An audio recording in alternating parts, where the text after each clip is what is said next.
अस्सलाम वालेकुम स्टूडेंट्स, उम्मीद करती हूँ आप सब बिल्कुल खैरियत से होंगे। स्टूडेंट्स, अगर आप चैनल पे नहीं हो तो प्लीज़ चैनल को सब्सक्राइब कीजिएगा, वीडियो को लाइक और शेयर ज़रूर कीजिएगा। बहुत सारे स्टूडेंट्स की डिमांड थी कि इंटरनेशनल रिलेशंस पर जो है वो आप लेक्चर्स बनाएं।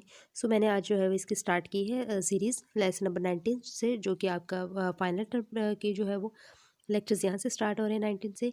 तो ये जो स्टूडेंट्स हमारे पास पॉइंट है नॉन अलाइनमेंट मूवमेंट, ये आपका जो है वो प्रीवियस आई थिंक 16-17 लेक्चर से जो है स्टार्ट है। तो इसकी बहुत ज़्यादा वहाँ पे बेसिक चीज़ें इंपॉर्टेंट चीज़ें वहाँ पे डिस्कस हो चुकी हैं, आपने मीड टर्म में जो है वो देखी होंगी चीज़ें। सो यहाँ पे जो है वो जिसमें आपको इसकी एक नॉन अलाइनमेंट की मूवमेंट के बारे में बताऊंगी, थोड़ा सा रिव्यू करवाऊंगी कि एक्चुअली क्या चीज़ होती है। देन जो है वो हम अपने लेक्चर्स की तरफ पढ़ेंगे, ठीक है। जी स्टूडेंट्स, ये जो हमारे पास सबसे पहले NAM आता है कि ये NAM होता क्या है, ठीक है। तो इसमें जो हमारे पास NAM का अगर हम फुल नेम देखें तो नॉन अलाइंड मूवमेंट होता है, ठीक है। ये एक जो है वो इंटरनेशनल ऑर्गेनाइजेशन है जो 1961 में हमारे जो है वो एस्टेब्लिश हुई थी। और इसका जो मेन मकसद था वो ये था कि कोल्ड वार के दौरान जो अमेरिका और सोवियत यूनियन है उनके साथ जो है वो अलग रहना था, ठीक है। तो इसमें इसका जो काम था ये था कि अमन हो गया और जो है वो तरक्की के लिए जो है ये काम करती थी। और इसमें NAM में जो है वो 120 से ज़्यादा जो है वो मुल्क शामिल हुए थे, ठीक है। तो इसका जो एक और जो है वो मकसद जो था नॉन अलाइनमेंट का, ये था कि आमतौर पर जो इत्तेहाद और ख़ास तौर पर जो फ़ौजी मुआहदे होते हैं उनसे दूर रहना था, ठीक है। तो इसमें ये नहीं था कि तन्हाई पसंदी या अदम अज़म या गैर जानबदारी को हम नहीं कह सकते, क्योंकि तन्हाई पसंदी का मतलब जो होता है वो अलग थलग की पॉलिसी बनाना होता है, वो बिल्कुल अलग पॉलिसी होता है। जबकि इसमें जो है वो हमारे पास नॉन अलाइनमेंट में ये होता था कि बहुत सारे ऐसे ममालिक जो इन दूसरी जो कि अमन पसंद लोग नहीं हैं, अमन पसंद ममालिक नहीं हैं, उनसे दूर रह के एक अपनी जो है वो पॉलिसी बनाना और उससे जो है वो अपनी आवाम के लिए, अपने मुल्क के लिए और जो है वो तरक्की के लिए की राह पर जो है वो गामज़न होना था, ठीक है। तो ये जो असल मेन मकसद था नॉन अलाइनमेंट मूवमेंट का काम था। इसके बाद जो हमारा मेन पॉइंट है वो है NAM role in international relations के। जो नॉन अलाइनमेंट मूवमेंट है इसका इंटरनेशनली रिलेशन में जो है वो क्या रोल था, ठीक है।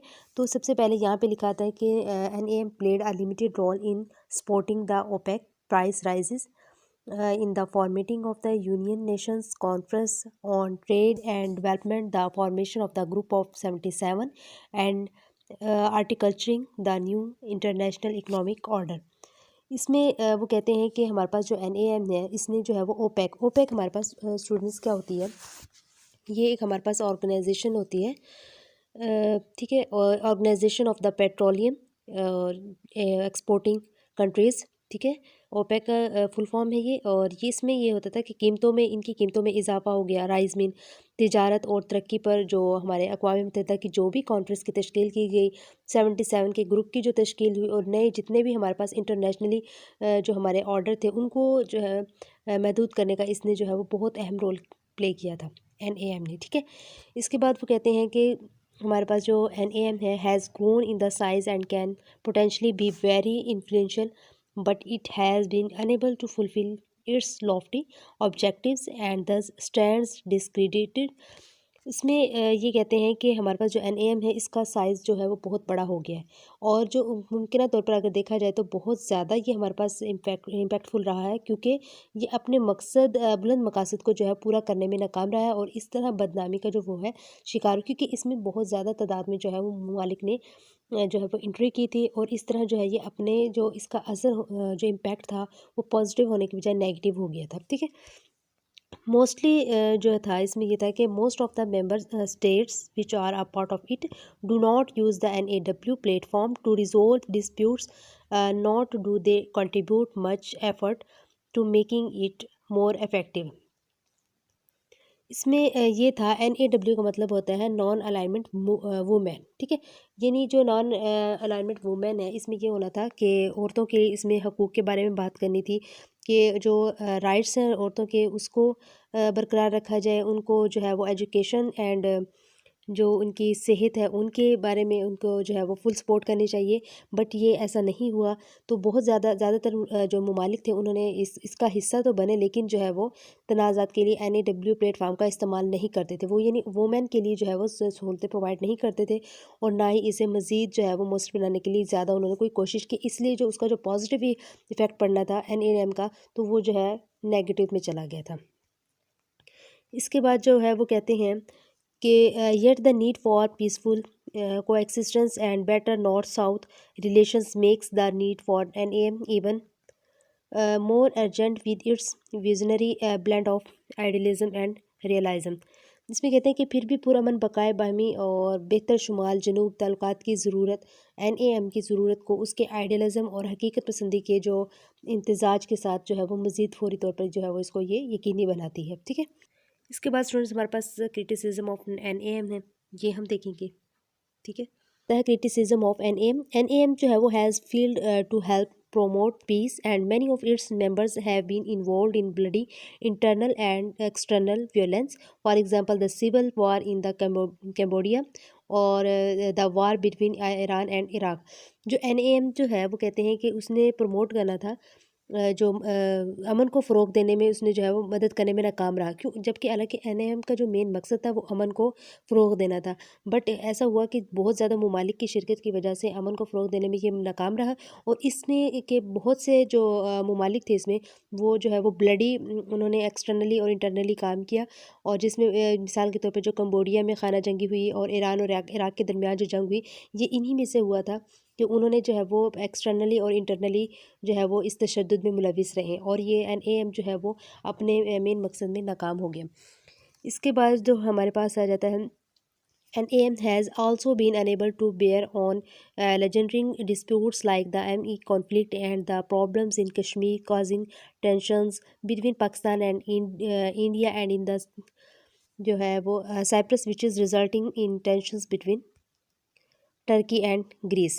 ठीक है, तो वो ये कहते हैं कि जो हमारे पास NAM में जो हमारे पास तनाज़ात हुए, जैसे कि ME तनाज़ा हुआ और कश्मीर के मसाइल को जो है वो बर्दाश्त यानी बेयर करने से जो है वो कासिर रहे हैं, जिसकी वजह से पाकिस्तान और हिंदुस्तान में जो है वो बहुत ज़्यादा तनाव पैदा हो रहा है। ठीक है, जिसके नतीजे में जो टर्की और यूनान हैं उनके दरमियान भी जो है वो जो आपस के जो उनके तनाव जो तनाज़ात हैं उनमें भी जो है वो ये क्रिएशन हो रही है, उनमें भी जो है बहुत ज़्यादा प्रॉब्लम्स हो रही हैं। ठीक है, इसी वजह से इसके बाद जो है वो हमारे पास आ जाता है कि there is a dichotomy between what NAM leaders preach and practice. Often they have adopted sentences in the UN at variance with conscious developed in NAM। इसमें वो ये कहते हैं कि हमारे पास जो NAM है उनके जो प्रीच करने वाले थे, जो उनको जो है वो रहनुमाई, जो उनके रहनुमा थे वो उनको जो तबलीग करते थे उनकी, उस पर जो अमल करते हैं इसमें इख्तलाफ पाया जाता है, और अक्सर उन्होंने जो है वो हमारे अक़वाम मुत्तहिदा में जो NAM में पैदा होने वाले जितने भी जो हमारे इत्तेफाक राय थे उनके बरक्स जो है वो उन्होंने अपना मौक़िफ़ बनाया था इनको। ठीक है, उसके बाद हमारे पास आ जाता है NAM एंड पाकिस्तान। पाकिस्तान और NAM का जो है वो क्या सीन है, तो Pakistan could not join NAM due to its membership in CENTO and SEATO. ठीक है, सबसे पहले हमें इसका पता चले कि ये सेंटो क्या होता है। सेंटो की फुल फॉर्म हमारे पास होती है सेंट्रल ट्रीटी ऑर्गेनाइजेशन। ठीक है, सेंट्रल ट्रीटी ऑर्गेनाइजेशन, और जो सीटो है हमारे पास वो ये होता है कि South East Asia Treaty Organization. Clear, इसमें वो ये कहते हैं कि जो पाकिस्तान है सेंटो और सीटो में जो उसकी रुकनीत की वजह से जो है वो NAM में शामिल नहीं हो सका। क्यों? ताहम जो है वो हमारे पास ये हुआ कि by the 1970s Pakistan realise the need for a broader approach to IR means international relations then seeking supports of the US, so it's withdraw from CENTO in 1972। ठीक है, इसमें ये है कि जो हमारे पास जो 1970 की दहाई तक जो पाकिस्तान ने अमेरिका की जो है वो उन्होंने उसकी रसाई हासिल करने की बजाय इंटरनेशनल रिलेशंस को जो है वो बहुत जो है वो इसकी ज़रूरत को जो है महसूस किया, तो इसलिए इसने 1972 में जो है वो सेंटो से अलहदगी इख्तियार कर ली। यानी जो पहले जो है वो अमेरिका की हमायत हासिल कर रहा था, तो उसने इसको ये सोचा, पाकिस्तान ने जो है वो ये फ़ैसला किया कि IR को जो है वो ज़्यादा ज़रूरत है इस चीज़ की, तो इसलिए इसने जो है वो 1972 में सेंटो से अलहदगी ली, और फिर वो जो है वो NAM में दाखिल हुआ। ठीक है। इसके बाद जो है वो India opposed Pakistan's membership in NAM since Pakistan had done the same to India seeking entry into Organization of Islamic Countries when CENTO winded up in 1979 Pakistan became a regular member of NAM in the Havana summit and has been attending all subsequent summits। इसमें वो ये कहते हैं कि जो भारत ने जो है वो एनएएम में पाकिस्तान को ऐड होने के लिए उसको पाकिस्तान की मुखालफत की थी कि वो एनएएम में जो है वो ऐड ना हो सके। क्यों? क्योंकि पाकिस्तान ने भी एक बार ऐसा हुआ था कि जो इस्लामिक ममालिक की जो हमारी तंजीम थी, यानी कि ऑर्गेनाइजेशन इस्लामिक कंट्रीज़ की जो तंजीम थी, उसमें पाकिस्तान ने भारत के लिए ऐसी ही रुकावटें पैदा की थी कि भारत ओआईसी में ऐड ना हो। तो उसके बदले में जो है वो भारत ने पाकिस्तान की मुखालफत की कि वो एनएएम में दाखिल ना हो। तो 1979 में जब सेंटो का ख़ात्मा हुआ तो पाकिस्तान वाना समिट में एनएएम का बाकायदा रुकन बन गया था। मतलब उसने जो है वो उसमें ऐड हो गया था और उसका एक जो है वो रेगुलर जो है वो रुकन बन गया था। और उसके बाद होने वाले तमाम जितने भी सरबराही जो इजलासों में जो है वो शिरकत करता रहा है पाकिस्तान। ठीक है। इसमें जो है वो इसके बाद आ जाता है Pakistan can play an important role in NAM given that it is the only declared Muslim nuclear state in the world and seeks homogenic but respectful coexistence in the globalizing world। ठीक है। वो ये कहते हैं कि जो पाकिस्तान ने जो है वो एनए में बहुत अहम किरदार अदा किया है और बहुत अहम किरदार अदा कर भी सकता है आगे, क्योंकि ये दुनिया की वाहिद जो है वो मुस्लिम एटमी रियासत है और जो उसकी आलमगीरियत की दुनिया में जो है वो गैर तसल्लुत पसंद लेकिन बाइज़्ज़त बकाए बाहमी का खा है, कि यानी जो ये एक अमन पसंद है, रिस्पेक्टफुल है, नॉन होमोजेनिक है। ठीक है। और ये जो पूरी जो ग्लोबलाइजिंग वर्ल्ड है इसमें जो है ये एक मुस्लिम कंट्रीज़ में जो है वो ये एक न्यूक्लियर स्टेट है। ठीक है। इसके बाद स्टूडेंट्स हमारे पास आ जाता है सजेस्टेड रीडिंग से हमारे पास क्या आ जाता है कि students are advise to read the following chapters to develop a better understanding of the various principles highlighted in this handouts. तो ये कह रहे हैं कि जो इन स्टूडेंट्स को ये एडवाइस की जाती है कि आप इनके चैप्टर्स को जो है वो अच्छे तरीके से सबको जो है वो आपने रीड करना है डेवलप अ बेटर अंडरस्टैंडिंग के लिए of the various principles highlighted in this hand out. Chapter 10 in a study of international relations by doctor Sultan Khan है। इंटरनेट सोर्सेज भी उन्होंने दिए कि आप यहाँ पे जाएँ इंटरनेट सोर्सेज के जरिए और आप यहाँ से जो है वो ज़्यादा से ज़्यादा अपने इस इंटरनेशनल रिलेशंस के बारे में नॉलेज हासिल करें ताकि आपको इसकी चीज़ों के बारे में क्लियर हो। ठीक है।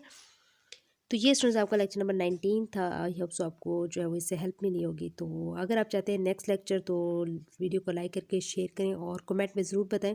Thank you so much and अल्लाह हाफिज़।